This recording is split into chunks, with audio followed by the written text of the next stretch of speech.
Hello everyone, welcome to my YouTube channel Banking Classmate. ನಾನು ಈ ವಿಡಿಯೋದಲ್ಲಿ ಇಂಗ್ಲಿಷ್ ಸ್ಟ್ರಾಟಜಿನ ಶೇರ್ ಮಾಡ್ತಾ ಇದ್ದೀನಿ to clear banking prelims examination. ನನಗೆ ಪರ್ಸ್ನಲಿ ಸ್ವಲ್ಪ ಜಾಸ್ತಿ ಟೈಮ್ ತೊಗೊಂಡಿದ್ದು ನನ್ನ ಮಾರ್ಕ್ಸ್ನ ಇನ್ಕ್ರೀಸ್ ಮಾಡ್ಕೊಳ್ಳೋಕ್ಕೆ ಅಂದರೆ ಅದು ಇಂಗ್ಲೀಷ್. ನಂದು ಇನಿಷಿಯಲ್ ಸ್ಟೇಜಲ್ಲಿ 10 marks 12 marks out of 30 mock ಟೆಸ್ಟಲ್ಲಿ ಬರ್ತಾಯಿತ್ತು. ದೆನ್ ಲೇಟ್ರ್ ಆನ್ ನನ್ನ ಮಾರ್ಕ್ಸು 22 24 26 ಹೀಗೆ ನನ್ನ ಮಾರ್ಕ್ಸ್ ಇನ್ಕ್ರೀಸ್ ಆಯಿತು. ಆ್ಯಂಡ್ ಈ ವಿಡಿಯೋದಲ್ಲಿ ನಾನು ನನಗೆ ಯೂಸ್ ಆಗಿರೋ ನನ್ನ ಮಾರ್ಕ್ಸ್ ಇನ್ಕ್ರೀಸ್ ಮಾಡ್ಕೊಳ್ಳೋಕ್ಕೆ ಯೂಸ್ ಆಗಿರೋ ಸ್ಟ್ರಾಟಜಿನ ಶೇರ್ ಮಾಡ್ತೀನಿ. ನೀವು ಬಿಗಿನರ್ಸ್ ಆಗಿದ್ದರೆ ಅಥವಾ ನಿಮ್ಮ ಮಾರ್ಕ್ಸ್ ಇಂಗ್ಲೀಷಲ್ಲಿ ಜಾಸ್ತಿ ಆಗ್ತಾ ಇಲ್ಲ ಅಂತ ಅಂದರೆ ಈ ವಿಡಿಯೋನ ಕಂಪ್ಲೀಟಾಗಿ ನೋಡಿ. ನಾನು ನನಗೆ ಯೂಸ್ ಆಗಿರೋ ಸ್ಟ್ರಾಟಜಿನ ಈ ವಿಡಿಯೋದಲ್ಲಿ ಶೇರ್ ಮಾಡ್ತಾ ಇದ್ದೀನಿ. ಫಸ್ಟ್ ಥಿಂಗ್ ನೀವು ಮಾಡಬೇಕಾಗಿರೋ ಇಂಗ್ಲೀಷ್ ಸಬ್ಜೆಕ್ಟಲ್ಲಿ ಏನು ಅಂತ ಅಂದರೆ ಎಡಿಟೋರಿಯಲ್ ಕ್ಲಾಸಸ್ ಡೈಲಿ ನೋಡಬೇಕು. ನಿಮಗೆ ಡೈಲಿ ಎಡಿಟೋರಿಯಲ್ ಕ್ಲಾಸ್ ನಿಮಿಷಾ ಮ್ಯಾಮ್ ಅವ್ರ ಯೂಟ್ಯೂಬ್ ಚಾನಲಲ್ಲಿ ಮಾಡ್ತಾರೆ. ಇನ್ ಕೇಸ್ ಅವ್ರು ಒಂದಿನ ಮಾಡಿಲ್ಲ ಅಂತ ಅಂದರೆ ಅವರು PDF ಪ್ರೊವೈಡ್ ಮಾಡ್ತಾರೆ ಟೆಲಿಗ್ರಾಮ್ ಗ್ರೂಪಲ್ಲಿ, ಅಥವಾ ಅವ್ರದ್ದು ಪ್ರೀವಿಯಸ್ ಇಯರ್ಸಿಂದ ಸಾಕಷ್ಟು ವೀಡಿಯೋಸ್ ಇದೆ. ಒಂದಿನೂ ಸ್ಕಿಪ್ ಮಾಡದೆ ಎಡಿಟೋರಿಯಲ್ನ ಓದಿ. ಇನ್ನು ಸ್ಟಾರ್ಟಿಂಗ್ ಒಂದು 3 months ಮ್ಯಾಮ್ ಜೊತೆಗೇ ಎಡಿಟೋರಿಯಲ್ ಕ್ಲಾಸಸ್ನ ಫಾಲೋ ಮಾಡಿ. ಮ್ಯಾಮ್ ಯಾವ ಸೆಂಟೆನ್ಸಲ್ಲಿ ನಿಮಗೆ ಗ್ರಾಮರ್ ಹೇಳ್ಕೊಡ್ತಾರೆ ನೋಟ್ ಮಾಡ್ಕೊಳ್ಳಿ. ಆ್ಯಂಡ್ ಮ್ಯಾಮ್ ಯಾವ ವೊಕ್ಯಾಬ್ಯುಲರಿನ ಇಂಪಾರ್ಟೆಂಟ್ ಅಂತ ಹೇಳ್ತಾರೆ ನೋಟ್ ಮಾಡ್ಕೊಳ್ಳಿ. ಆ್ಯಂಡ್ ಮ್ಯಾಮ್ ಯಾವ ಥರ ಸಮ್ಮರೈಸ್ ಮಾಡ್ತಾರೆ ಅನ್ನೋದನ್ನ ಮ್ಯಾಮ್ ಹೇಳೋದನ್ನ ನೋಡಿ ಕಲ್ತ್ಕೊಳ್ಳಿ.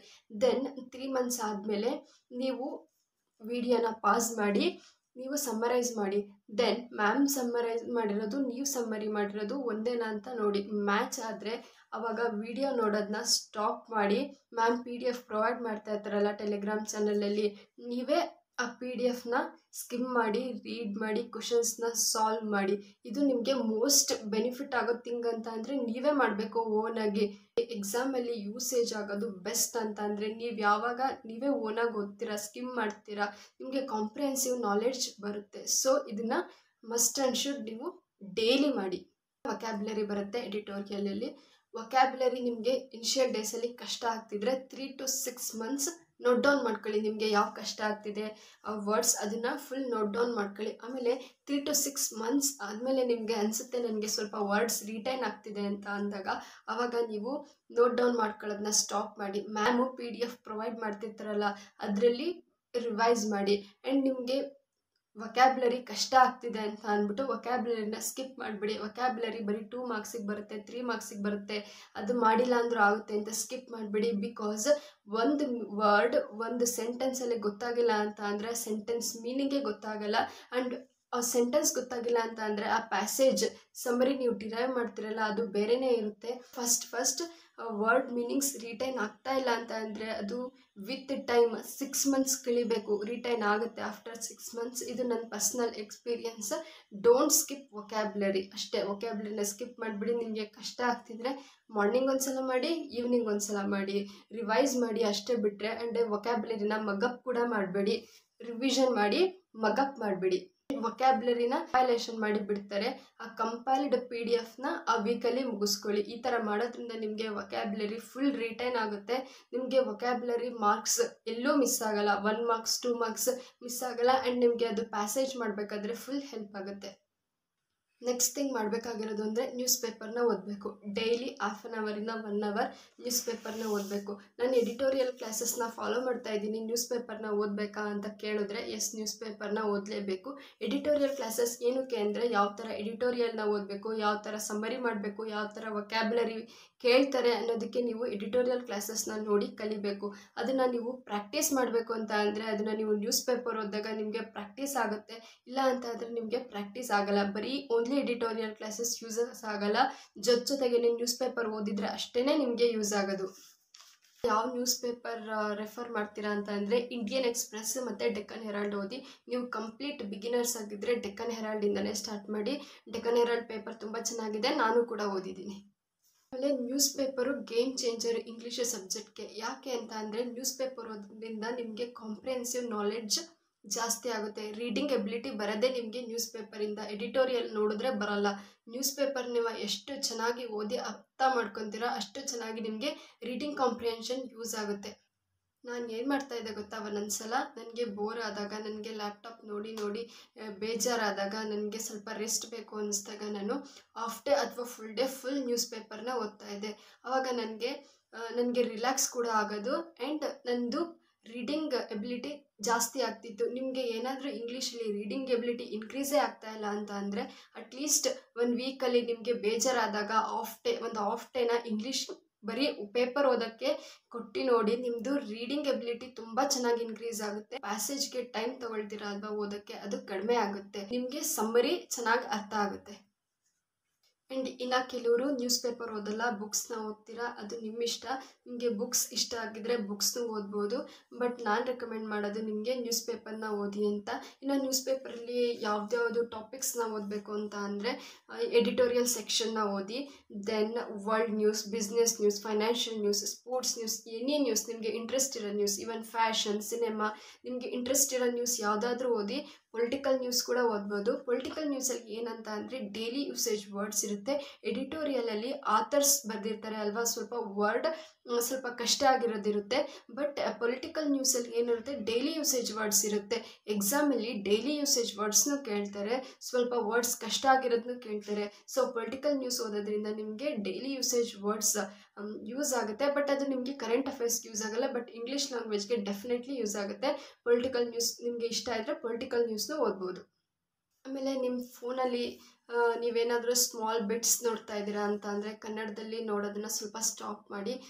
ಯಾವುದಾದ್ರೂ ಕಂಟೆಂಟ್ ಆಗಲಿ, ಫ್ಯಾಷನ್ ಆಗಲಿ, ನ್ಯೂಸ್ ಆಗಲಿ, ಅದರದ್ದೇ ಅಪ್ಲಿಕೇಶನ್ಸ್ ಇದೆ, ಇಂಗ್ಲೀಷ್ ಅಪ್ಲಿಕೇಶನ್, ನ್ಯೂಸ್ ಅಪ್ಲಿಕೇಶನ್ಸ್ ಇದೆ, ಅದನ್ನು ಡೌನ್ಲೋಡ್ ಮಾಡ್ಕೊಳ್ಳಿ. ಟೈಮ್ಸ್ ಆಫ್ ಇಂಡಿಯಾ ಇದೆ, ದ ಹಿಂದೂ ಇದೆ. ಏನು ನ್ಯೂಸ್ನೇ ಓದಬೇಕು ಅಂತ ಇಲ್ಲ, ನಿಮ್ಗೆ ಇಷ್ಟ ಆಗಿರೋ ಟಾಪಿಕ್ಸ್ ಯಾವುದಾದ್ರೂ ಆಯಿತು, ಫುಲ್ ಇಂಗ್ಲೀಷ್ ಕಂಟೆಂಟಲ್ಲೇ ಸ್ವಲ್ಪ ಟ್ರೈ ಮಾಡಿ. ನ್ಯೂಸ್ 5 ಮಿನಿಟ್ಸ್ ನೋಡ್ತೀರಾ, ಇಂಗ್ಲೀಷ್ ಕಂಟೆಂಟಲ್ಲೇ ನೋಡಿ. ನಿಮಗೆ ನಿಮ್ಮದು ಕಾಂಪ್ರಿಹೆನ್ಸಿವ್ ನಾಲೆಡ್ಜ್ ಇಂಪ್ರೂವ್ ಆಗುತ್ತೆ. Next thing in English is 120 rules of grammars. Very very important. ನೀವು ಎರರ್ ಡಿಟೆಕ್ಷನ್ ಮಾಡಬೇಕಾದ್ರೆ ಈ 120 ರೂಲ್ಸ್ ಆಫ್ ಗ್ರಾಮರ್ ಬಿಟ್ಟು ಇನ್ನೇನೂ ಕೇಳಲ್ಲ. ಯಾಕೋ 120 ರೂಲ್ಸ್ ಆಫ್ ಗ್ರಾಮರ್ನ ಡೈಲಿ ಬೇಸಿಸ್ ಓದಿ, ಅಥವಾ ಮ್ಯಾಮ್ದು ಯೂಟ್ಯೂಬಲ್ಲಿ ಕ್ಲಾಸಸ್ ಸುಮಾರು ಅವೈಲಬಲ್ ಇದೆ, ಅಥವಾ ಮ್ಯಾಮ್ದು ಬುಕ್ ಇದೆ 120 ರೂಲ್ಸ್ ಆಫ್ ಗ್ರಾಮರ್ ಅಂತ, ಅದನ್ನಾದರೂ ಬೈ ಮಾಡಿ ಡೈಲಿ ಬೇಸಿಸ್ ಮಾಡಿ. 120 ರೂಲ್ಸ್ ಆಫ್ ಗ್ರಾಮರ್ ನೀವು ಯಾವ ಟಾಪಿಕ್ನ ಓದಿರ್ತೀರ ಆ ಟಾಪಿಕ್ ಮೇಲೆ ಡೈಲಿ 5 ಕ್ವಶನ್ಸ್ನ ಫಾಲೋ ಮಾಡಿ. ಇದನ್ನು ಡೈಲಿ ಮಾಡಿ. ಡೈಲಿ 5 ಟಾಪಿಕ್ಸ್ ಓದಿದ್ರು 120 ರೂಲ್ಸ್ ಆಫ್ ಗ್ರಾಮರ್ಸ್ನ ನೀವು ಆರಾಮಾಗಿ ಕವರ್ ಮಾಡ್ಕೋಬೋದು. 120 ರೂಲ್ಸ್ ಆಫ್ ಗ್ರಾಮರ್ನ ಮಗಪ್ ಮಾಡಬೇಡಿ. ಬಿಕಾಸ್ ನೀವು ಮಗಪ್ ಮಾಡಿದ್ರೆ ನಿಮಗೆ ಎರರ್ ಡಿಟೆಕ್ಷನಲ್ಲಿ ಗೊತ್ತಾಗಲ್ಲ, ಅದು ಏನು ಪಾಯಿಂಟ್ಸ್, ಅದು ಏನಂತ ಆ ರೂಲ್ನ ನೀವು ಅರ್ಥ ಮಾಡ್ಕೊಳ್ಳಿ. ಅರ್ಥ ಮಾಡ್ಕೊಂಡ್ರೆ ನಿಮಗೆ ಅದನ್ನ ಎರರ್ ಡಿಟೆಕ್ಷನ್ ಮಾಡಬೇಕಿದ್ರೆ ಯೂಸ್ ಆಗುತ್ತೆ. ಮಗಪ್ ಮಾಡಿದರೆ ಯೂಸ್ ಆಗಲ್ಲ. So don't ಮಗಪ್ 120 rules of grammar. ಇನ್ನು ನೆಕ್ಸ್ಟ್ ಫ್ರೇಸಲ್ ವರ್ಬ್ಸ್ನ ಓದಿ. ನೆಗ್ಲೆಕ್ಟ್ ಮಾಡಬೇಡಿ ಫ್ರೇಸಲ್ ವರ್ಬ್ಸ್ನ. ಒಂದೊಂದ್ಸಲ ಮೇನ್ಸ್ ಎಕ್ಸಾಮಿನೇಷನಲ್ಲಿ 5 ಮಾರ್ಕ್ಸಿಗೆ ಫ್ರೇಸಲ್ ವರ್ಬ್ಸ್ ಮೇಲೆ ಕ್ವಶನ್ಸ್ ಇರುತ್ತೆ. RRB PO ಮೇನ್ಸಲ್ಲೂ ಇರುತ್ತೆ, IBPS PO ಮೇನ್ಸಲ್ಲೂ ಇರುತ್ತೆ. ವೆರಿ ಇಂಪಾರ್ಟೆಂಟ್ ಅದು ಮೇನ್ಸ್ಗೆ. ಸೊ ನೀವು ಬಿಗಿನಿಂಗಿಂದನೇ ವೊಕ್ಯಾಬ್ಯುಲರಿ ಜೊತೆಗೇ ಫ್ರೇಸಲ್ ವರ್ಬ್ಸ್ನ ಪ್ರಾಕ್ಟೀಸ್ ಮಾಡಿ.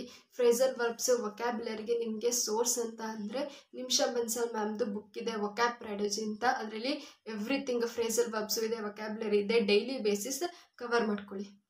ಇನ್ನು ಗ್ರಾಮರಲ್ಲಿ parts of speech, connectors very important. ನೀವು ಏನು ಮಾಡಬೇಕು ಅಂತ ಅಂದರೆ ಗ್ರಾಮರ್ನ ಪ್ಯಾರಲಲ್ ರೀಡಿಂಗ್ ಕಾಂಪ್ರಿಹೆನ್ಸಿವ್ನ ಕವರ್ ಮಾಡ್ತಾ ನೀವು ಗ್ರಾಮರ್ನ ಕವರ್ ಮಾಡ್ಕೊಬರ್ಬೇಕು. ಫಸ್ಟು ನಾನು ಗ್ರಾಮರ್ನ ಕವರ್ ಮಾಡಿ ಆಮೇಲೆ ಪ್ಯಾಸೇಜ್ನ ಸ್ಟಾರ್ಟ್ ಮಾಡ್ತೀನಿ ಅನ್ನೋದಾದರೆ ಅದು ನಿಮಗೆ ಹೆಲ್ಪ್ ಆಗಲ್ಲ. ಬಿಕಾಸ್ ಗ್ರಾಮರ್ ಒಂದು ಪಾರ್ಟ್ ಅಷ್ಟೇ. ನಿಮಗೆ ಜಾಸ್ತಿ ಬೇಕಾಗಿರೋದು ಬ್ಯಾಂಕ್ ಎಕ್ಸಾಮ್ನ ಕ್ಲಿಯರ್ ಮಾಡ್ಕೊಳ್ಳೋಕ್ಕೆ ನಿಮ್ಮದು ರೀಡಿಂಗ್ ಎಬಿಲಿಟಿ. ಸೊ ರೀಡಿಂಗ್ ಎಬಿಲಿಟಿನೂ ಗೊತ್ತಿರಬೇಕು, ಜೊತೆಗೇ ಗ್ರಾಮರ್ನ ಕಂಪ್ಲೀಟ್ ಮಾಡ್ಕೊಳ್ಳಿ.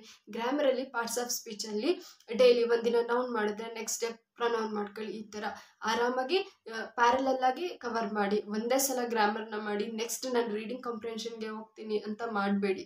ನೆಕ್ಸ್ಟ್ ಕ್ಲೋಸ್ ಟೆಸ್ಟ್ ಆಗಲಿ, ಮ್ಯಾಚ್ ದಿ ಫಾಲೋಯಿಂಗ್ ಆಗಲಿ, ಪ್ಯಾರಾ ಜಂಬಲ್ ಆಗಲಿ, ಪ್ಯಾಸೇಜ್ ಆಗಲಿ, ಬೆಸ್ಟ್ ಅಂದರೆ ಬೆಸ್ಟ್ ನಿಮಿಷ ಮ್ಯಾಮ್ ಕ್ಲಾಸಸ್ದು ಪರ್ಫೆಕ್ಷನ್ ಕ್ಲಾಸ್ನ ಪರ್ಚೇಸ್ ಮಾಡಿ. ನಿಮಗೆ ಮ್ಯಾಮ್ ಕ್ಲಾಸಸ್ಸು ಮಾಡೋದು ಅರ್ಥ ಆಗುತ್ತಾ ಇಲ್ವಾ, ಹೆಂಗೆ ಡೈರೆಕ್ಟಾಗಿ ಪರ್ಚೇಸ್ ಮಾಡೋದು ಅನ್ನೋದಾದರೆ ಅವ್ರದ್ದು ಸಾಕಷ್ಟು ವೀಡಿಯೋಸ್ ಯೂಟ್ಯೂಬಲ್ಲಿ ಅವೈಲಬಲ್ ಇದೆ. ಅವ್ರದ್ದು ಒಂದು ವಿಡಿಯೋ ಅಲ್ಲ 2 ವಿಡಿಯೋ ನೋಡಿ ನಿಮಗೆ ಅರ್ಥ ಆಗುತ್ತೆ ಅನ್ನೋದಾದರೆ ಮಸ್ಟ್ ಆ್ಯಂಡ್ ಶುಡ್ ನೀವು ಇಂಗ್ಲೀಷ್ ಕ್ಲಾಸಸ್ ಪರ್ಚೇಸ್ ಮಾಡಲೇಬೇಕು. ಪ್ಯಾರಾಜಂಬಲ್ ಕೂಡ ಅಷ್ಟೇ ನೀವು ಡೈಲಿ ಬೇಸಿಸ್ ಮಾಡಬೇಕು. ಪ್ಯಾರಾಜಂಬಲು ಅಷ್ಟೇ ತೀರಾ ಕಷ್ಟವಾಗಿರುತ್ತೆ, ಪ್ರಿಲಿಮ್ಸ್ ಲೆವೆಲ್ ಎಕ್ಸಾಮ್ಸ್ಗೆಲ್ಲ ಬರಲ್ಲ. ಮನೇಲಿ ಮಾಡೋಕ್ಕಾಗ್ತಾ ಇಲ್ಲ ಅಂತ ಅಂದರೆ ಅದನ್ನು ಸ್ಕಿಪ್ ಮಾಡಬೇಡಿ. ಮಾಡ್ತಾ ಮಾಡ್ತಾ ವಿತ್ ಟೈಮ್ ಇನ್ಕ್ರೀಸ್ ಆಗುತ್ತೆ. ನಿಮ್ಗೆ ಅನಿಸುತ್ತೆ ಫಸ್ಟ್ ಬರಲ್ಲ ಅಂತ, but later on with time ಪ್ಯಾರಾಜಂಬಲ್ ನಿಮಗೆ ತುಂಬ ಈಸಿ ಅನಿಸುತ್ತೆ. ಫಸ್ಟಿಂದನೇ ಪ್ರಾಕ್ಟೀಸ್ ಮಾಡಿ. ಆಮೇಲೆ ನೀವು ಬರೀ ಮಿಸಲೇನಿಯಸ್ ಟಾಪಿಕ್ಸ್ ಮಾಡೋಕ್ಕೆ ನನಗೆ ಮಾಕ್ ಟೆಸ್ಟಲ್ಲಿ ಟೈಮ್ ಸಾಕಾಗ್ತಿದೆ, ಪ್ಯಾಸೇಜ್ನ ಓದೋಕ್ಕೆ ನನಗೆ ಟೈಮೇ ಸಾಕಾಗ್ತಿಲ್ಲ ಅಂತ ನೀವು ಪ್ಯಾಸೇಜ್ನ ಮಾಡೋದನ್ನ ಸ್ಕಿಪ್ ಮಾಡಿದ್ರಿ, ಅಲ್ಲಿ ನಿಮ್ಮದು ಎಕ್ಸಾಮಿನೇಷನಲ್ಲಿ ಮಾರ್ಕ್ಸ್ ಬರೀ ಮಿಸಲೇನಿಯಸ್ಸಿಂದ ನಿಮ್ಮ ಮಾರ್ಕ್ಸ್ ಇನ್ಕ್ರೀಸ್ ಆಗಲ್ಲ. ಜಸ್ಟ್ 10 to 12 ಮಾರ್ಕ್ಸ್ ಅಷ್ಟೇ ಬರುತ್ತೆ, ಅದ್ರ ಮೇಲೆ ನಿಮ್ಮ ಮಾರ್ಕ್ಸ್ ಇನ್ಕ್ರೀಸ್ ಆಗಲ್ಲ.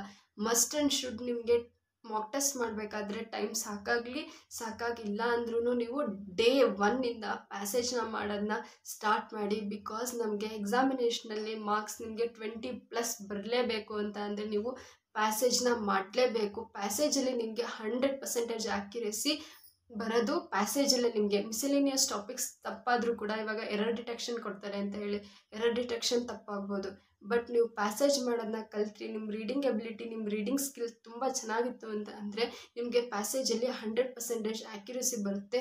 ಸೊ ನೀವು ಡೇ 1ಇಂದನೇ ಪ್ಯಾಸೇಜ್ನ ಮಾಡೋದನ್ನ ಕಲೀರಿ. ನೀವು ಪ್ಯಾಸೇಜ್ ಮಾಡೋದು ಕಲ್ತ್ರೆ ನಿಮಗೆ ಆಟೋಮೆಟಿಕಲಿ ಮಿಸಲೇನಿಯಸ್ ಟಾಪಿಕ್ಸ್ ಕೂಡ ಕ್ಲಿಯರ್ ಆಗುತ್ತೆ. ನಿಮಗೆ ಮಿಸಲೇನಿಯಸ್ ಟಾಪಿಕ್ಸ್ನ ಸಾಲ್ವ್ ಮಾಡೋಕ್ಕೆ ಕಡಿಮೆ ಟೈಮ್ ತಗೊಳುತ್ತೆ. ಆ್ಯಂಡ್ ನಿಮಗೆ ಪ್ಯಾಸೇಜ್ ಇನಿಷಿಯಲ್ ಸ್ಟೇಜಲ್ಲಿ ಮಾಡಬೇಕಾದ್ರೆ ಒಂದು ಪ್ಯಾಸೇಜ್ ಮಾಡೋಕ್ಕೆ 20 ಮಿನಿಟ್ಸ್ ಟೈಮ್ ತಗೊಳ್ಳಿ, ಪರವಾಗಿಲ್ಲ. ಕಂಪ್ಲೀಟಾಗಿ ಓದಿ ಮಾಡಿ, ವರ್ಡ್ನ ಮ್ಯಾಚ್ ಮಾಡಬೇಡಿ. ಇದು ಮಿಸ್ಟೇಕ್ ಮಾಡೋದು ಅಂತ ಅಂದರೆ ಎಲ್ಲರೂ ಸ್ಟೂಡೆಂಟ್ಸು ಪ್ಯಾಸೇಜಲ್ಲಿ ಕೊಡೋ ಕ್ವಶನ್ಸ್ನ ಪ್ಯಾಸೇಜಲ್ಲಿ ಹುಡ್ಕೋದು, ಈ ವರ್ಡ್ ಮ್ಯಾಚ್ ಮಾಡೋದ್ರಿಂದ ನಿಮ್ಮದು ರೀಡಿಂಗ್ ಎಬಿಲಿಟಿ ಇಂಪ್ರೂವ್ ಆಗಲ್ಲ, ನಿಮ್ಮದು ಸಮ್ಮರೈಸ್ ಮಾಡೋ ಎಬಿಲಿಟಿ ಇಂಪ್ರೂವ್ ಆಗಲ್ಲ. ಸೊ ಡೇ 1ಇಂದನೇ ನೀವು ವರ್ಡ್ ಮ್ಯಾಚಿಂಗ್ ಮಾಡೋದನ್ನ ಸ್ಟಾಪ್ ಮಾಡಿ. ಟೈಮ್ ತಗೊಳುತ್ತಾ, 20 ಮಿನಿಟ್ಸ್ ತಗೊಳುತ್ತಾ, 30 ಮಿನಿಟ್ಸ್ ತಗೊಳುತ್ತೆ, ದಿನಕ್ಕೆ ಒಂದೇ ಪ್ಯಾಸೇಜ್ನ ಸಾಲ್ವ್ ಮಾಡ್ತೀರಾ, ಇಟ್ಸ್ ಓಕೆ, ಬಟ್ ಓದಿನೇ ಸಾಲ್ವ್ ಮಾಡಿ, ವರ್ಡ್ ಮ್ಯಾಚಿಂಗ್ನ ಮಾಡಬೇಡಿ. ನಿಮಗೆ ಇಂಗ್ಲೀಷ್ ಮಾಕ್ ಟೆಸ್ಟಲ್ಲಿ ಬರ್ತಾ ಇಲ್ಲ ಮಾರ್ಕ್ಸ್ ಅಂತ ಅಂದರೆ ಡೈಲಿ ಸೆಕ್ಷನಲ್ ಮಾಕ್ ಟೆಸ್ಟ್ನ ಕೊಡಿ. ಆ್ಯಂಡ್ ಅಲ್ಲಿ ಬರುತ್ತಲ್ಲ ಮಾಕ್ ಟೆಸ್ಟಲ್ಲಿ ಒಂದೊಂದು ಟಾಪಿಕ್ಸ್, ಒಂದೊಂದು ಗ್ರಾಮರ್ ಪಾಯಿಂಟ್ ನಿಮಗೆ ಗೊತ್ತಿಲ್ಲದೆ ಇರೋದನ್ನ ಸಪ್ರೇಟಾಗಿ ನೋಟ್ ಮಾಡಿ ಇಟ್ಕೊಳ್ಳಿ. ಡೈಲಿ ಸೆಕ್ಷನಲ್ ಟೆಸ್ಟ್ ಕೊಡಿ, ನಿಮಗೆ ವಿತ್ ಟೈಮ್ ನಿಮಗೆ ಇಂಗ್ಲೀಷ್ ತುಂಬ ಚೆನ್ನಾಗಿ ಇಂಪ್ರೂವ್ ಆಗುತ್ತೆ. ನಂದು ಅಷ್ಟೇ ಇನಿಷಿಯಲ್ ಸ್ಟೇಜಸ್ಸಲ್ಲಿ ಮಾರ್ಕ್ಸ್ ಬರ್ತಾ ಇರಲಿಲ್ಲ, ನಾನು ಇದೇ ಥರ ಮಾಕ್ ಟೆಸ್ಟಲ್ಲಿ ಬರೋ ಪಾಯಿಂಟ್ಸ್ನ ನಾನು ನೋಟ್ ಮಾಡಿ ಇಟ್ಕೊತಾ ಇದ್ದೆ, ರಿವೈಸ್ ಮಾಡ್ತಾ ಇದ್ದೆ. ದೆನ್ ಲೇಟ್ರ ನನ್ನ ಮಾರ್ಕ್ಸ್ ತುಂಬ ಚೆನ್ನಾಗಿ ಇನ್ಕ್ರೀಸ್ ಆಯಿತು, ಮಾಕ್ ಟೆಸ್ಟಲ್ಲೂ ಬಂತು ಆ್ಯಂಡ್ ವಿತ್ ಎಕ್ಸಾಮಲ್ಲಿ ಕೂಡ ಬಂತು. ಮಾಕ್ ಟೆಸ್ಟಲ್ಲಿ ಸ್ವಲ್ಪ ಇಂಗ್ಲೀಷ್ ಲೆವೆಲ್ ಜಾಸ್ತಿನೇ ಇರುತ್ತೆ, ಎಕ್ಸಾಮಲ್ಲಿ ಕಂಪ್ಯಾರಿಟಿವ್ಲಿ ಮಾಕ್ ಟೆಸ್ಟ್ಗಿನ್ನ ಕಡಿಮೆ ಇರುತ್ತೆ. ಸೊ ಮಾಕ್ ಟೆಸ್ಟಲ್ಲಿ ಕಡಿಮೆ ಮಾರ್ಕ್ಸ್ ಬಂತು ಅಂದರೆ ಬೇಜಾರು ಮಾಡ್ಕೋಬೇಡಿ, ಪ್ರಾಕ್ಟೀಸ್ ಮಾಡಿ. ಆ ಮಾಕ್ ಟೆಸ್ಟಲ್ಲಿ ನಿಮಗೆ 30 ಕ್ವಶನ್ಸ್ ಇದೆ ಅಂದರೆ ಆ 30 ಕ್ವಶನ್ಸಲ್ಲಿ ಬರೋ ಗ್ರಾಮರ್ ಪಾಯಿಂಟ್ಸ್ ನಿಮಗೆ ಗೊತ್ತಿರಬೇಕು ಅಷ್ಟೇ. ಇನ್ನು ನೀವು ಸಾಕಷ್ಟು ಜನ ಹೇಳಿದ್ದೀರಾ ನನ್ನ ಜೊತೆ, ನನಗೆ ಪರ್ಸ್ನಲಾಗಿ DM ಕೂಡ ಮಾಡಿದ್ದೀರಾ, ನಾನು ಕನ್ನಡ ಮೀಡಿಯಮ್ ಸ್ಟೂಡೆಂಟು, ನನಗೆ ಬ್ಯಾಂಕ್ ಎಕ್ಸಾಮ್ನ ಕ್ಲಿಯರ್ ಮಾಡೋಕ್ಕಾಗುತ್ತಾ, ನನ್ನ ಇಂಗ್ಲೀಷಲ್ಲಿ ಮಾರ್ಕ್ಸ್ ಕಡಿಮೆ ಬರುತ್ತೆ, ನನಗೆ ಕ್ಲಿಯರ್ ಮಾಡೋಕ್ಕಾಗುತ್ತಾ ಅಂತ. ಇಂಗ್ಲೀಷ್ ಮೀಡಿಯಮ್ ಸ್ಟೂಡೆಂಟ್ಸು ಇಂಗ್ಲೀಷ್ನ ಅವ್ರ ಅಕಾಡೆಮಿಕಲ್ಲಿ ಒಂದು ಸಬ್ಜೆಕ್ಟಾಗಿ ಯೂಸ್ ಮಾಡ್ತಾ ಇರ್ತಾರೆ.